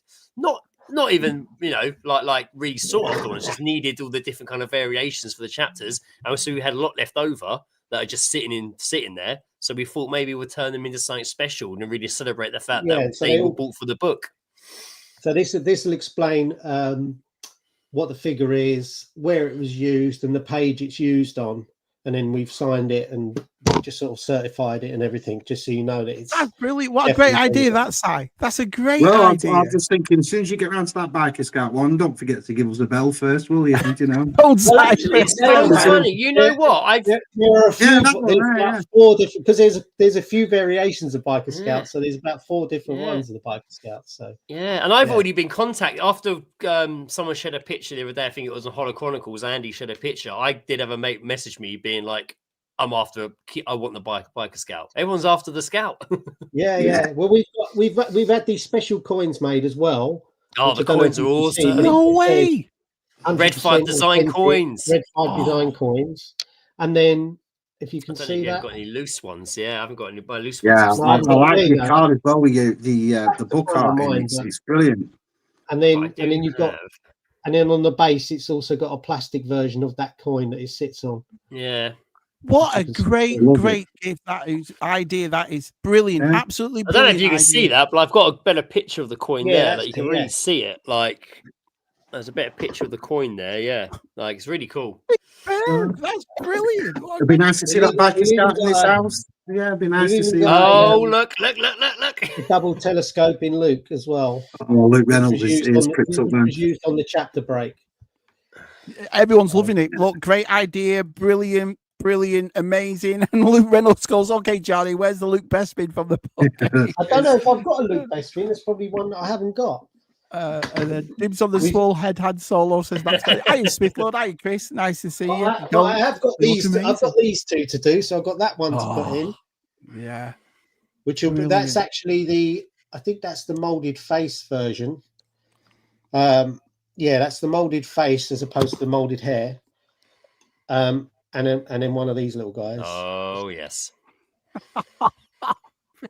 So brilliant. That's going to be put into one of those cases. So how you gonna do it then? Like an auction? Are you gonna do it? That's I'm still thinking about how we're going to do that yet. I'm not entirely sure. We need to. I've first of all got to finish making them all, because putting all these little bits in and gluing all these bits and making sure they're secure and everything in place, it just takes time.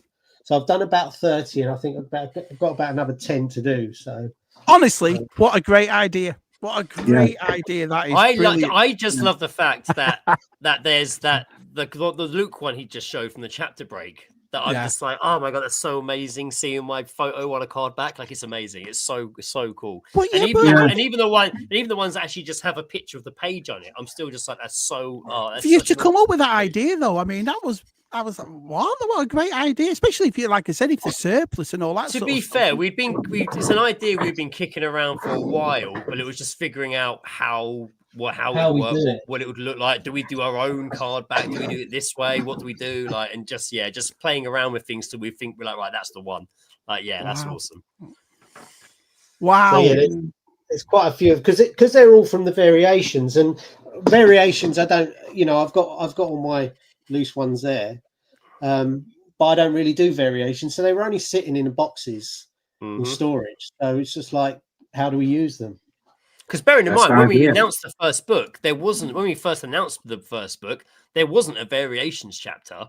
That was something we had potentially as a stretch goal, but then We wondered if it was too people were much of a so wormhole, didn't we? keen for it that we ended up doing, which actually did add, which is another reason why the book took longer to make, because we added a variations chapter, which turned out to be one of the, aside from Gianni and the coins, turned out to be one of the most detailed chapters to really deal with. Yeah. But like you said, I know when I get 4 or 5 scout troopers arrive in the post, and I'm like, well, what am I looking at here? I'm sitting over Gianni with Zoom, like that one snouts longer, right? I've got a bit of paper and I have to write down which one's which and lying it on the paper and not touching it again until I photograph it, so I know which is which. One thing I will say is that they won't all be complete, because that's just how we bought them. If we bought them, say, for a slightly different sculpt, then we would just buy them even if they didn't have a cloak or anything like that, because for our purposes, we just needed to shoot it for the book. So I've got twin new issue, and I know our size C there going that Viking Scouts. I know he is. I know he's like, yeah, you're well up for that. Aren't you? What a great idea that is. Anything else to show, boys? Well, we've got this coming up. So this is going to be the Palatoy version of the find your card back. So we did the Kenner one. Palatoy version of this. Palatoy version of the Kenner one. So this one was just going through the final check before we go to print on that. But that again, it works exactly the same way. So it'll ask you questions, goes through all the different elements that make up all the different card backs. And then it will ask a bit more in depth with Paddy Toy, though. There was a bit more to it, wasn't it? It is a bit, So, how many? What's the logo? Turn to page, blah blah blah. How many figures? Turn to page, blah blah blah. And then eventually. Now, did you think about this? Because I know through the years when we've all been on stream together, a lot of lads have said, "Are you going to do a Palatoy one?" And you two always be, "Well, we'll see how it goes." But now you've done one. Well, we started card with back this at least, one. So this is a small one, but this was a bit more. Because Palatoy borrow cards from, say, Clipper or Kenner or wherever, they use card. They had started off with their own cards, but then they started borrowing cards from other people. So it just made it a little bit more complicated in that respect. But we're almost there with that. We're just doing a final proof check, and then we'll be going to print that one. Man, brilliant! All these exclusives are getting signed. This is awesome. Yeah, I'm overwhelmed. I thought you were just going to come over the toys. Volume 2 is going to be this sort of color. I've sent Shabby pictures. We're going to go through some pictures, definitely. But, wow, Palatoy. Luke says, Rachel, Luke, what are you doing? Luke, tuck him into my best pins, Luke, so making sure that he got their mattress super like there, Dad. Absolutely brilliant. Your Hot Toys has got bigger as well, I see. You're still buying them? Yes, I've still got, there's a few there. Can you get the Jew back in? There's the Jew back right there. That's so cool. Look at that. So cool. It's so big. Yeah, that's the Jew back. So I've got that's Star Wars on the top shelf, and then a bit of Star Wars on that shelf. Empire there, and then it goes to Jedi all the way down there. And then over there is sort of miscellaneous. So I've got some Fets on the top, some Clone Troopers, and Bad Batch. And then I've got some random ones. So I've got some like exclusives from Japan and stuff that were in there. Wow. And then they're all quarter scales down there. Lovely, yeah. That's my Star Wars cabinet. And then I've got another cabinet which is like miscellaneous. So Terminators and how was things Japan? like how was it? RoboCops. Oh, brilliant. It was brilliant. Did you meet up with Gary Moore? Did you see Gary there at Japan? Did I see? Where did I meet? You met Gary Moore, didn't you, at the first celebration? Is that right, Greg? Yes. Gary? Yeah. I did. Yeah. I met Scuba. I met Scuba at the London. I met Scuba there as well. Yeah. But I'd have loved to have gone to the Japan one. I'd have loved to have done that. I bet that was brilliant. I got a hot Japan toy. John, you is got me a hot toy, by fascinating the way. That diamond. You're like that one, won't you, Simon? Will I ever?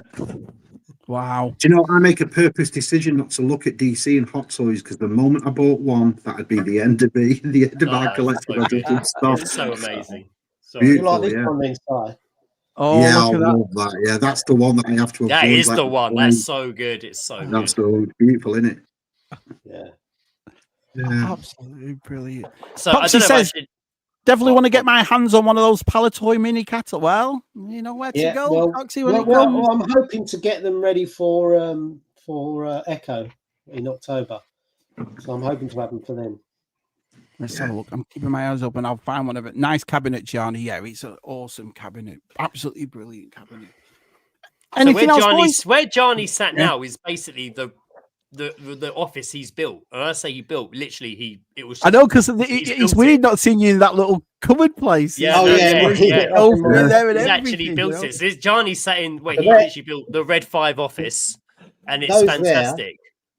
Yeah, looking good. All of those Yes. there are they're all my vintage carded and some modern carded as well. So you got the Yeah. figures from the Ghost and some of the prototype ones, and then all the ones that are slotted in like books. They're all my vintage Star Wars carded. And look at your 12-inch on And display. then, as and well. then Look at I that. got Drew. I made the backdrop, and I got Drew. Drew made me the frame and stuff to match the 3 3/4 inch figure. Yeah, that's great. Base. So yeah, I've got all the 12-inch in there. How did that come about? You and Drew getting together? Because I know he did the thing for the book, didn't he? Which was brilliant. He made that display for. So how did all that come about? We just started at the same time, didn't we? Yeah, I think we both sort of started out at the same time, and then we were both. I think our first Echoes were maybe at the same time, and we met Drew at Echo, and we were sort of chatting away and stuff, and then he sort of approached us about an idea for maybe doing a case for the book. So I said, all right. I said, I'll do some graphics for some teasers and things like that. So we did a something that said, what was it? What was the saying from Star Wars that? Do or do not. No, it was. I can't think. Yeah, what but it is say there's now. a lot of sayings from Star Wars. Yeah, I know. Don't make love on a garden gate. Love may be blind, but the neighbours ain't. Is it That was it. It's, I think it'll that- come I think back that to was me. it. So anyway, I did a little teaser and sort of saying that we're basically going to work together. Yeah. And then he sort of showed me what he was planning to do, and then I've seen it up on Andy's wall. It looks pretty, man. The way Yeah, it's I've got, My parents have got one up on their wall. There's one the there. silver one. there it is. Yeah. Awesome. so, Really cool the way you did it. And so you got him to customize that one as well for the 12-inch one. yeah, the frame. He made the frame up for me because I already had a cabinet, and I'd done the graphics for the backdrop, and then he made up a frame for me to go on the front that magnetizes to the front, which is similar to that one there. Yeah. You know, so just so they sort of matched. He does such a good job, doesn't he? He really does. Oh, He blow you away. quality, you know, and we're happy to be associated with because the stuff he produces is just high quality. So I've never heard anything bad about him either. Everyone who's met him is like, yeah, what a sound guy. He's shabby and all that sort I mean, of we stuff. even Really put nice. we even put an advert, a pull-out advert yeah, we have a flyer in the into back of the reprint, book. I don't know. into the reprint we did for the second print of our book. Like we purposed it and purposely went out and actually got these flyers made up and had them put into the books for shipping. So that's every time a that's book an goes extra out, that's, it's got a that's an flyer extra for step Drew. to the process. We liked it that much, you know. Brilliant. Yeah. Brilliant. Johnny, do you put any kind of condition on that 89 Batman's cape or suit to keep it in good nick?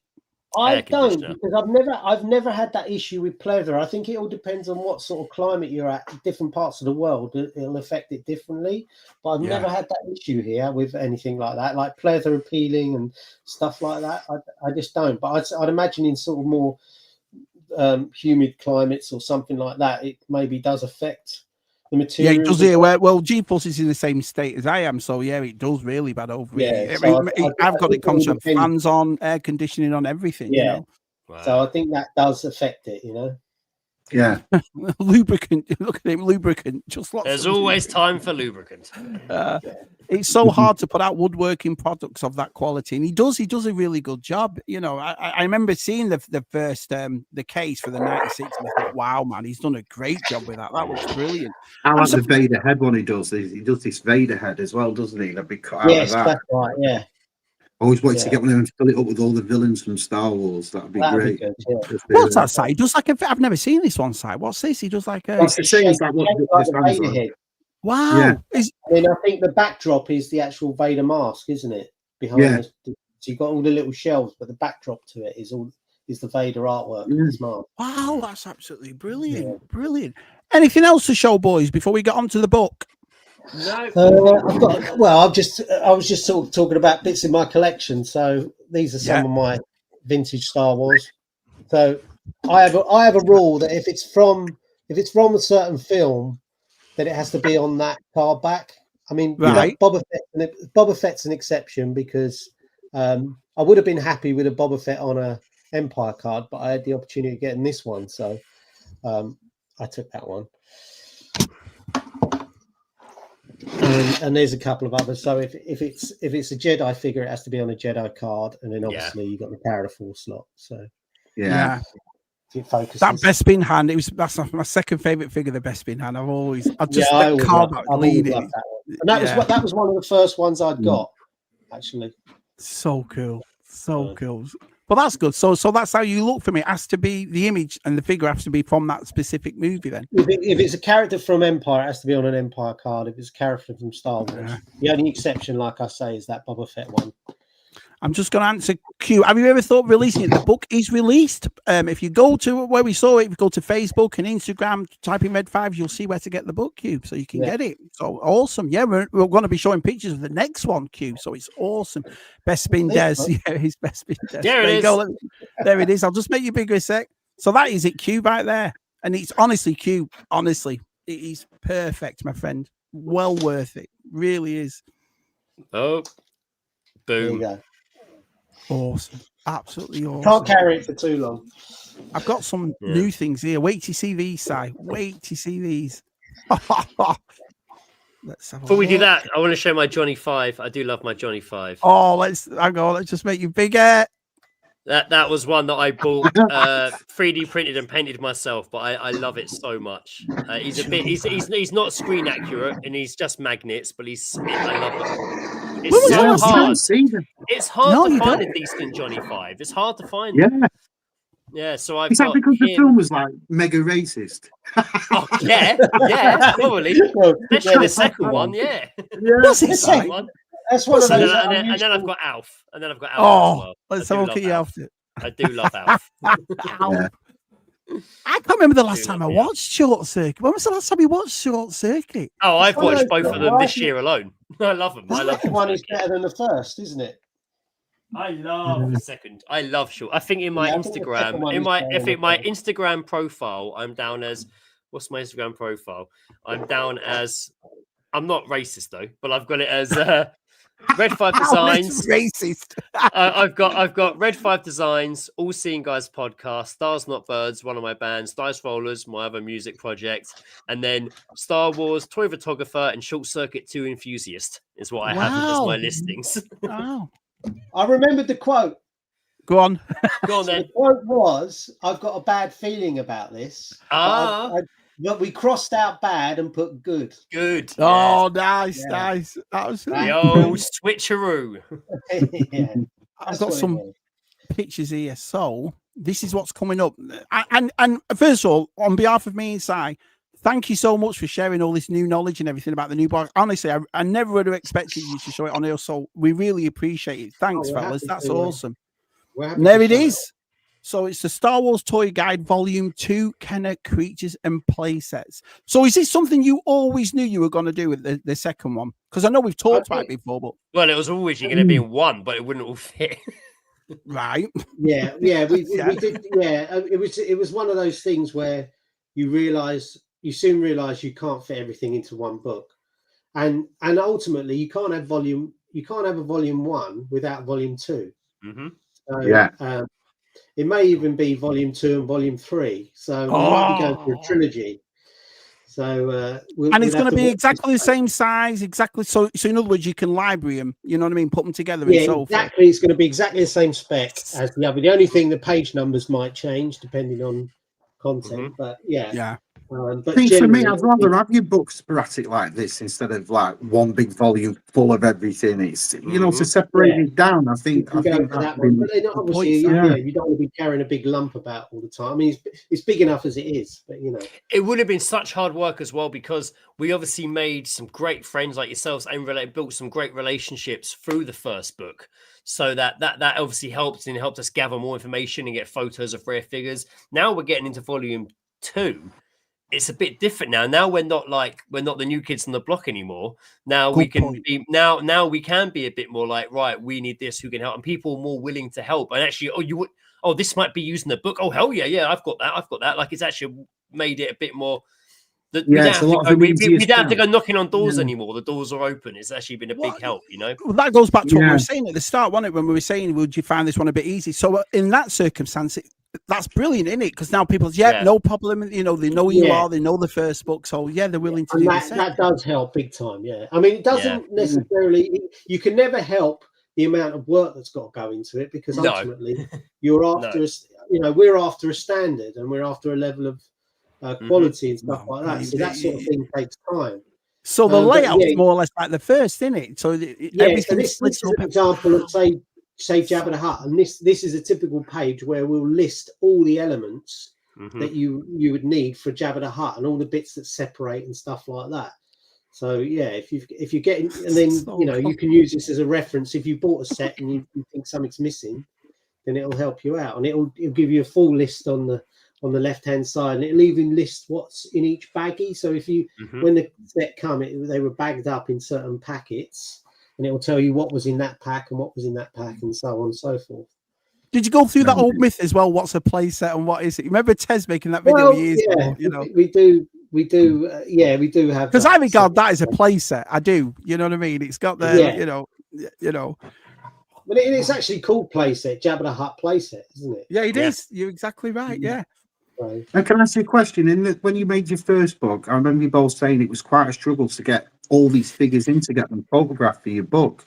When it came to the minifigs and the vehicles and stuff, did you find that a lot easier to get the access to photograph them, or did most people have this sort of stuff as well as? And did you just think, I'll take a picture of that while I'm here, or? Well, some of that stuff we're still collating, we're still getting, we're still having to sort that. We're just going through it and working through what we've got.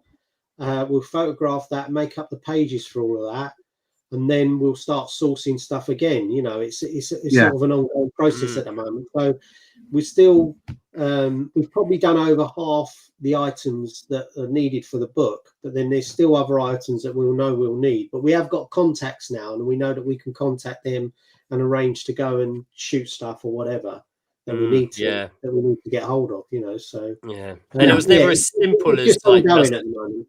Yeah, and it was never as simple as like going somewhere. Oh, you've got that. Can I quickly photograph it? Yeah, it's I need to take the whole thing apart, do all the individual bits on multiple angles. Like photographing one vehicle is quite a long process, because it is, because look at this, you've got the instruction sheets, the baggies, the inserts, what I mean, you've got everything on there, the catalogue. And you can see this is a bit of a work in progress, because we've got the dots on things that maybe need to be upgraded or whatever like that. But this will sort of go in. So this is just Millennium Falcon Empire box. So it's just going in all the elements for the Empire box. So there'll be the Star Wars box and the Jedi box as well that will be covered. So just brilliant, Si. Look at this. I know, but you must have so much stress unless you miss something. You're mad double checking. One of the elements of the first book that people liked was that stuff was actual size. Yeah. So wherever we can in this book, we'll show stuff at actual size. So all these speeder bikes are all at actual size. And then we'll do stuff with, say, with the AT-AT. It's going to be impossible to show the whole thing at actual size, but we'll show elements of it, and we'll have fold out pages like we did the other one to try and show as much of that item at full size as we can. The Imperial Shuttle is going to be an issue because it's just massive. But Yeah. where we can show elements of it at full size, we will. Yeah.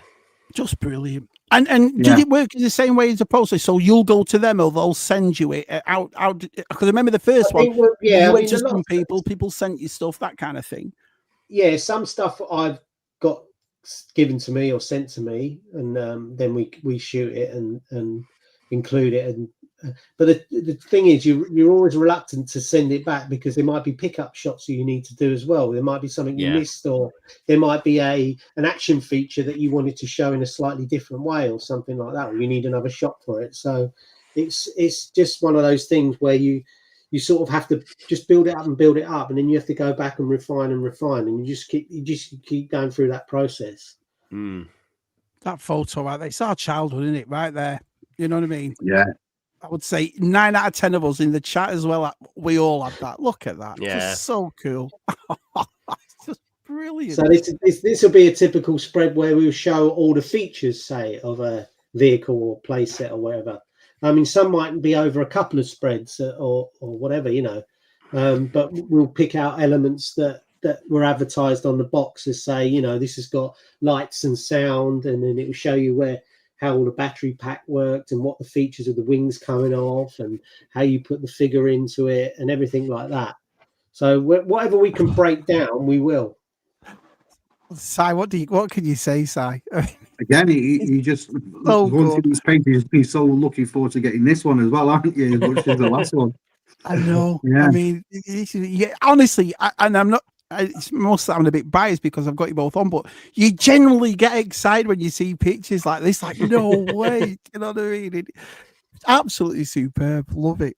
Look at that. It's nice knowing that people know what to expect now. You know, they know what they're going to get. Yeah. Yeah. You know, and they could hopefully they've got that trust in us that we're going to produce something. Oh, I don't think that's going to be an issue at all. You know. Yeah. Well, going this is through all another this, one. did you have like a favourite you was working on? Did something like really spark a nostalgia with them? I think I love working on this one. Like, what was your favourite to photograph and go through? And I mean, we're still going through that process at the moment. So there's still stuff that we haven't. I mean, I'm going to be interested when we do, say, the Imperial Shuttle and things like that, and how that's going to work. Because one of the differences with this book to the previous book is that all the action figures were pretty much a similar size. They all went on a bit of packaging, which was the same size. Whereas with this, they're all different shapes and sizes, and all the packaging are different shapes and sizes. So everything will be. You can't design a template as such. You have to design every element based on its attributes itself. You know. So everything's got to be designed for that particular item each time, and you keep cohesion with the type and the layout and stuff like that. But it's all very sort of individual items at a time. So it's hard to say. I mean, I'd like to do when we start doing the final shots of the Falcon, say, you know, because there's lots of elements in the Falcon. So things that have got lots of playability are the ones that I get more excited about, because I then try and envisage how that page is going to pan out and how, you know, all those different elements, because I love looking at a page with all different little bits and pieces that you can sort of tap into and stuff like that. And I think those sort of sets will encourage that sort of design. Well, it's little things like that as well. You've even got up there the original retail price. You know what I mean? It's just, the stuff that honestly, lads, you blow us all away with the amount of detail that's in these books. It's just ridiculous. Do you still get surprised yourself? Are you still both learning when things like this come through? Absolutely. For sure. Yeah. It's I mean, it's what was it's like I didn't realize about I think there was different straps on the Tauntauns, so thickness of straps and things like that. I just thought they were all the same, and then it wasn't until I was sort of looking into that I realized, well, actually some are made with so you've got the solid belly and the open belly, and they come with different straps and stuff. So there's little elements like that you just sort of pick up on the way, and then you get excited because you think, oh, that's another thing that can be added to the book or whatever, you know. Yeah, I suppose you do. I suppose because you think, you know, we all do. We're all vintage Star Wars collectors, most of us, and you think we know so much, and then something else comes along. It wasn't recent that I found out that on the Dagobah playset that the guy wrote his daughter's name on it, and I never knew that. Right, like, yeah. You're joking. You know what I mean? Things like that. So I suppose you're right, really, in a way. G4 says the first book weighed £17. Imagine all that info in one book. You could cush PGM with it. BTR says this is the Geeks Encyclopedia Britannica. Imagine in 8 years having a shelf of 32 volumes. That's wrong. That math ain't right. Hiya, BOE. Coxie said the kid that had a Jabba the Hutt when you were a kid was the place all the other kids would go with their figures. I used to go around wearing my Chewy bandolier full of my figures. Yeah, we still get that now. Me and G-Fuss have gone to an old thrift place called Ashbury, and it's like 3 massive stores, and they're huge, just full of vintage stuff. And I found a mint, absolutely mint, still in there, bandolier, and it was $38 but they had 15%, so I got it for like $25. And but inside it had been opened, and I opened it, and all the sponge fell out, all the sponge, you know what I mean? Of course, yeah. But even now, I mean, after 50 years, you're finding stuff like that, and I was like, no place in North Carolina. Just seeing the dewback with rains has got me excited. But it's been 30 years since I've seen one. Yeah. What was your favourite thing to do, lads? Out of all these, what was the one that you were really looking forward to researching and getting into? I love the Falcon, obviously, growing up. The Falcon, But I also love, I can see if I can computer stretch over as I move away from my microphone. I'm also a big fan of the B-Wing as well. Which is one that I'm currently working on. Yeah, I love this shit. It's so cool. Shout out Action Plastics for this display stand. But yeah, it's I love it. I sit here on my sofa at night, and sometimes I'm just looking at TV and my eyes just go over to the B-Wing. I'm like, and then I gaze back over to my R5s and like, it's just one of those things, in it? So you never get bored of vintage Star Wars. Weird, isn't it? Greg, how's the entertainer in Kingston? We bump into each other there from time to time. You know what? It's not great. There's a bunch of toy shops in Kingston, and even quite a new comic book shop opened, and it's actually expanding to a much bigger thing.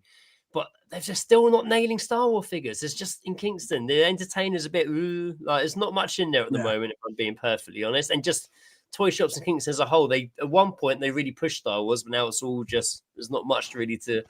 Why do you think that is? Do you think it's all blind bags and blind boxes now, isn't it? Like, that's what my little girl goes crazy for. She goes, I live in a little town, and no lie, in this town alone, we must have at least 20 vintage toy shops, at least. Wow. And they're all over the place. And when Tez and people come here and quiz and stuff, we go all these vintage toy shops, and then here, like Connor says to me, in Dublin, there's not one in the whole city of Dublin. You know, so it's funny, isn't it? Really, how it's gone. Yeah, big my favorite shop's near Gianni. Actually, like I've driven there. Not even to have to go to Gianni's. I've driven, I've done the drive down there just to go to Nerd Base. It's amazing. Nerd Base. I've seen that on a few of the lads' videos. You can just get lost in there all day. It's a bit of an Aladdin's cave, isn't it? You sort of go and wander, and there's loads of different. Well, I'm quite lucky because it's like I say, North Carolina, especially where I live. I've told you the story before. Where I went into a church fair and found 11 of the last 17 for $2 each, and they were in mint condition. This guy had a big Star Wars bag, put them down, and I'm like, my head was gonna fall off. But you know what I mean? It was just at a church fair, like, oh well. Yeah, I've told this story before, but it's quite interesting. So I was at a car boot sale year or two ago. And there was a box, and it was like all figures, 50p or whatever. So I'm having a look through, and I came across a couple of astromechs, started taking them out, and I came across a few troop. So I just started putting out all the Star Wars figures I was coming across. Not necessarily wanting, just seeing what condition they were in, taking them out, laying them next to me as I have a look through. And the guy was like, saw what I was doing, and was, oh, actually, I've just remembered that they're meant to be £4 each, £5 each. And I'm like, it's just 50p each. And he's like, yeah, but they're Star Wars. It's different. And then they weren't all vintage. And I'm like, oh, okay, don't worry about it then. I started putting them back in. And the guy was like, he turned to my dad and was like, these kids, they don't understand the true value of Star Wars. And I walked off and I heard my dad be like, well, actually, this guy wrote the book. Like, look at your dad sticking up for you. Actually, and then all of a sudden, the guy's like, that book. Oh, get him back. And I was like, no, I didn't go back. No, screw you. Oh, Yeah, good on you. Dad. That's brilliant. Well, actually, I can just imagine that's a brilliant. Yeah, I don't think he even knew he was my dad. He was just turning to the guy and just the guy next behind him, being like, these kids don't know the kids. First of all, I'm not a kid, but these kids don't know the value of true Star Wars figures. Yeah. And like, I don't know, just because he saw us putting them out, it really annoyed me. But then when he found out, then he obviously knew about the book, and I was like, no, I'm not going back now. You missed your chance. So as we was saying then, so this next book, probably 2027, that's what we're looking at. So, yeah. I mean, it's going to be hard even to get it for them, but just with the amount of work that's involved.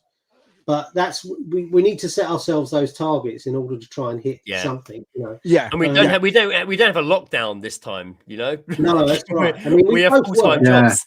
Well, I remember the last book, because it was it might be out here, it might be out there. None of us were bothered. None of us. We were like, when it comes. And I don't know whether you remember me saying, I used to say it on ZSR. It's like Christmas. Just the excitement builds till you get it. And I tell you what, you never let nobody down when they got it. You know what I mean?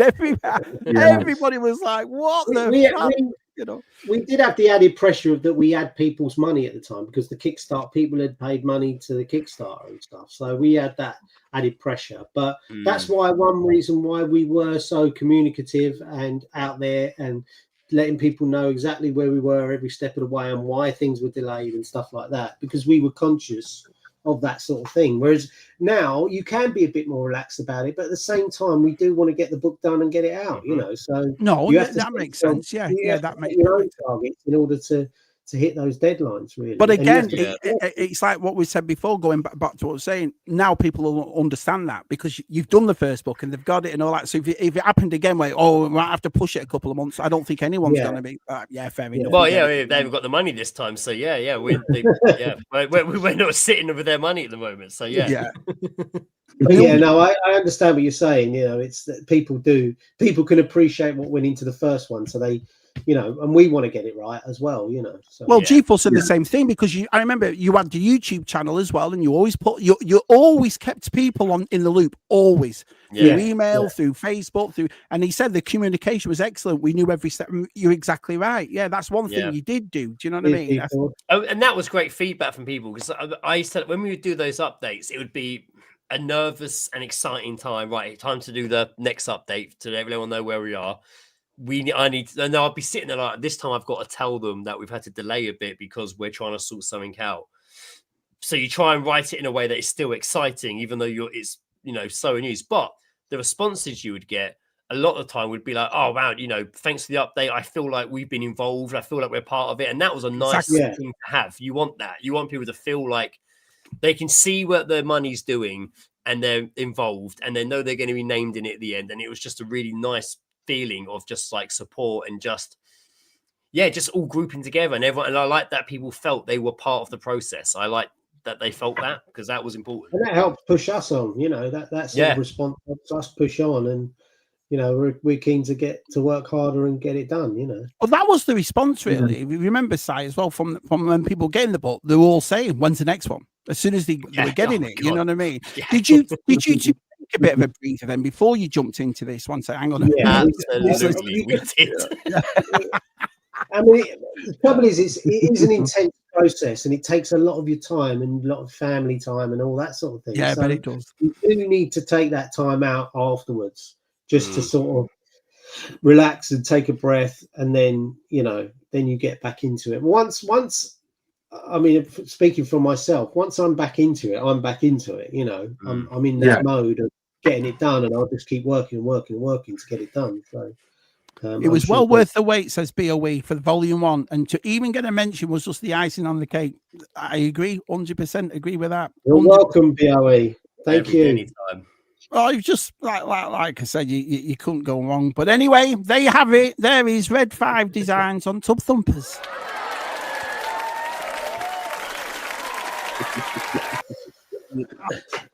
Thank you all so much. Do you like magic, boys? Who Course. doesn't?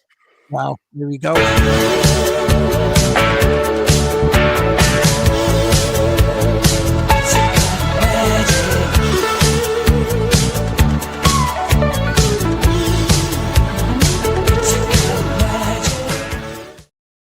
You've blown us away with this book, so this is our favour to you to. Sorry, I'm laughing. I've seen these magic tricks. I know what's coming, but anyway, it's for Si to blow you away. So, Si, what is magic of the mind this week? Magic of the mind this week is making extra money. That's the first. So I've got 10p. I've got 10p. All right. I'll put these two 10p's together. Yeah.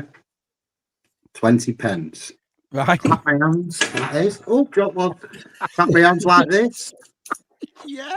Yeah. And I've got 30 pence. Oh, Magic. Shazam. Absolutely. Shazam.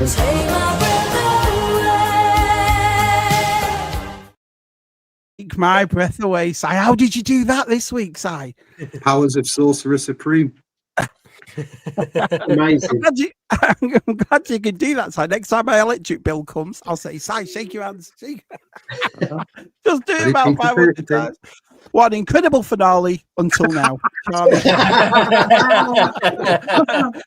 Outstanding. Look at DTM. Shazam. Shazam. You want to do it again, Si? Do it again, just to make sure. Would like to see it again? Yeah. I'll show you one more time. I've got 10p. I've got 10p. I'll open my hands, look, nothing in them, right? Right, yeah. Put them together, shake them up. Now I've got 30p. Wow. Oh, keep going. Phenomenal. save the best for the finale, Si. That's how he Thank makes you. his money. That's how Si's going to pay for his 5'4", not a sex doll. Thank you, Jonathan. Thank you. But I think Si was tragic, not magic. Incredible. I'm sending you to. Oh, absolutely brilliant. Is that how much you got from busking all day? 33 days. Well, there you have it. Tub Thumpers season 4 is over. Before we go, does everything have anything coming up at all that you want to talk about? I do, but first, I'd like to see for Desti the gallery again. Because You want to see the Desti gallery always again? asks for the gallery. Yeah. We always show it at that. I'd like to see it. Down memory lane. Here we go. It's Shabby Si with Red Fives. A look back of our lives.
Beautiful. Beautiful. I've just got to say, honestly, and the proudness and all that. But I love you guys. Thank you so much. We love you. Honestly, I've always been big fans of you two. I really, really have. And you know what I mean? And then when Si comes back and goes, oh, the legends both of them met with this sound, I thought, yeah, it makes it even better for me, thinking, yeah, they are what it says on the tin. Do you know what I mean? So would you both, before obviously the book debuts, when it comes in, would you both come on again and let us know a bit more and let us talk a bit more about it?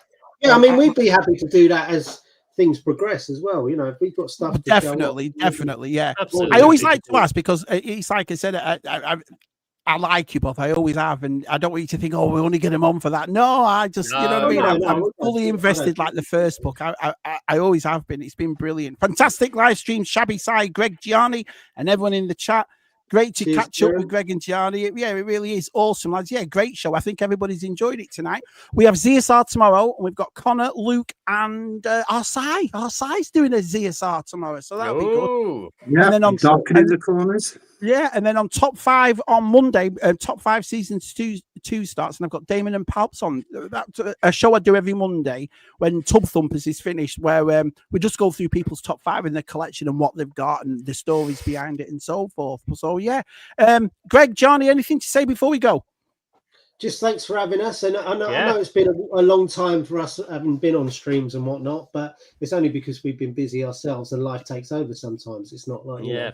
But we always keep in touch, and we always sort of tap in whenever we can. So, but thanks for having us. We appreciate it. Yeah, as always. Brilliant. Love it. Thank you. All the support. And thanks to everyone who's made season 4 Tub Thumpers, especially as Annie. It's been a good season this year, and it's I'm glad it's over. I hate doing this bloody show. I'm glad it's finished. I've been doing it, showing magic off for nothing and pictures for nothing. No appreciation for your magic off. I'm glad it's finished, to be fair. Brilliant. On that note, we'll say goodnight. Say goodnight, everyone. Good night. See ya.